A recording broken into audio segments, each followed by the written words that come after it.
শুধু আমাদেরকে যদি কেউ গুলি করে মেরে ফেলে তাকে যেন ধরে বিচার করা হয়। আপনি যদি আজকে আমাকে, জাবেরকে, আমাদের টিমকে মেরে ফেলেন এবং তার যদি বিচার করতে না পারেন, তাহলে নতুন কেউ জন্মাবে না। আপনারা সবাই জানেন ওসমান হাদি মারা যায়নি, ওসমান হাদিকে মেরে ফেলা হয়েছে।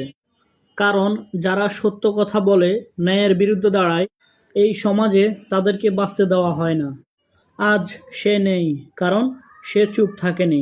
সে প্রশ্ন করেছিল, সে প্রতিবাদ করেছিল, সে অন্যায়ের সাথে আপোষ করেনি। আমরা যারা আজ চুপ করে আছি তারাই আসলে দায়ী। কারণ অন্যায় দেখেও নীরব থাকাটা সবচেয়ে বড় অপরাধ। ওসমান হাদি আমাদের আয়না ছিল। আর আয়না ভাঙলে কি সত্য বদলে যায়? না, সত্য চাপা দেওয়া যায় না, সত্য মুছে ফেলা যায় না। আজ যদি আমরা চুপ থাকি, কাল আরেকটা ওসমান হাদি হারাবো। এই মৃত্যু শুধু একজন মানুষের না, এটা আমাদের বিবেকের মৃত্যু।